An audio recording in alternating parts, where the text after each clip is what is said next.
All right, let's just jump right into this. We live in a world where we can save literally everything, right? Every photo, every text message, every fleeting thought we have. But in this absolute ocean of digital data, have you ever just stopped and asked yourself, what are we actually holding on to? And maybe more importantly, what are we letting just disappear forever? And that right there, that's the big, haunting question we're tackling today. With all these terabytes of storage we have, we can remember more than any other generation in history, no question. But doesn't it feel like the most important stuff, the sound of a laugh, the way a story was told, is just getting lost in all the noise? You know, this quote just hits the nail on the head.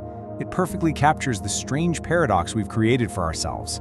We've built these incredible systems that are geniuses at storing data points, but they're completely clueless when it comes to preserving the feeling, the real soul of our memories.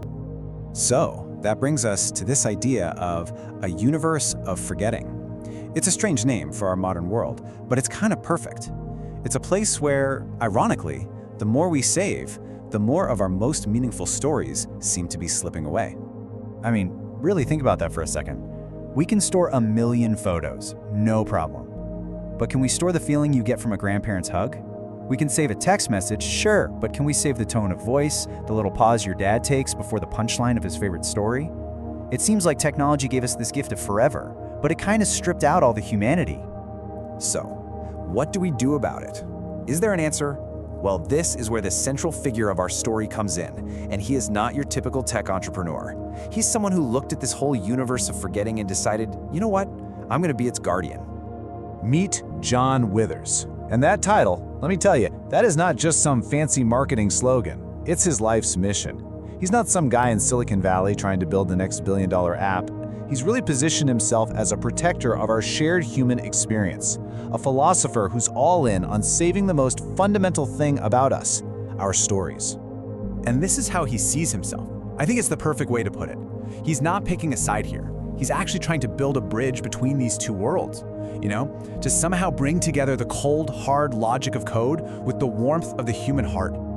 But this mission, this whole thing, it didn't come out of a business plan. It wasn't about finding a gap in the market. It came from something so much deeper. It was born out of love and the fear of loss. See, his journey didn't start in some garage with a bunch of coders. It actually started with music. As a musician, he learned how emotion could be captured in patterns, in rhythm, in tone. And that became so important later when he started recording his parents. When he was capturing his father's voice, his stories, his sense of humor, he had this huge aha moment. He realized he wasn't just recording audio. He was bottling up time itself, and right then and there, a promise was made that would define the rest of his life. And this is so crucial to understand. The whole foundation of his company, which he named Forever Story, and how perfect is that name? It isn't about making a profit. It's a direct response to a fear that every single one of us has, the fear of being forgotten and the fear of forgetting the people we love most. Now, if you're going to take on a mission that personal and that big, you can't just wing it. You need a plan. So he developed this really unique approach, a 3-part blueprint he calls his strategic identity, to give his purpose real structure. So this blueprint is built on 3 roles that he plays, and they all have to work together. It's not just about what he does, it's about who he has to be to get this done. He has to be the philosopher who gets the why, the visionary who builds the how, and the guide who can walk people through it all. And here's where you can see how it all clicks together. The philosopher part of him believes that stories are literally in our DNA. The tech visionary takes that idea and says, okay, let's engineer a kind of immortality, but let's do it ethically.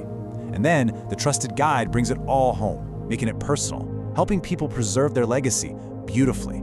It's the heart, the hands, and the soul of the mission, all in sync. So this all leads us to the tech itself. Because let's be real, if you're going to throw around a phrase like engineer immortality, you better be doing it with an incredible amount of care and responsibility. This had to be technology with a conscience. And this chart just lays it out so clearly. Most of the AI in our daily lives, it's designed to do one thing: predict what we're going to do next, what we're going to buy next. It's all forward-looking, for commercial reasons. The AI John Withers is building has a totally different job. It's not about prediction, it's about preservation. It's designed to listen, to really listen, to find the stories and remember the unique sound of a person's voice, all to help us remember what makes a person them. And building on that, the whole system has to stand on these ethical pillars. Consent is everything. No one in the memory gets preserved without them saying yes. Inheritance is key, so these legacies are treated like precious family heirlooms you can pass down. And finally, emotional safety, which makes sure this powerful tech is used to connect and heal, not to take advantage of someone's grief. It's like a firewall for the soul. And this quote, wow, this really just sums up the entire philosophy, doesn't it? It completely reframes what he's doing. This is not a data storage company. This is a human preservation project. The tech is just the tool for something way, way more valuable.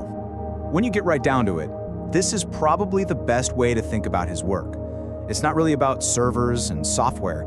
It's about building a permanent connection, a bridge between the love we have in our lives right now and a future that can still feel it long after we're gone. He's building a way for the people we love to never truly have to leave us.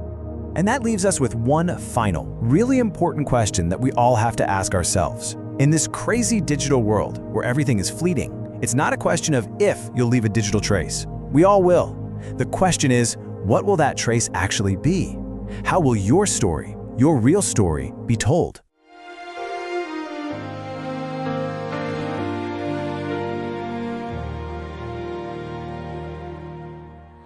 Open hands and heart, hold this light. Little box of yesterday shining bright. Laughter warm like Sunday skies. Hands that taught our hearts of faith never say goodbye. Puppies love warm apple pies, hugs that mend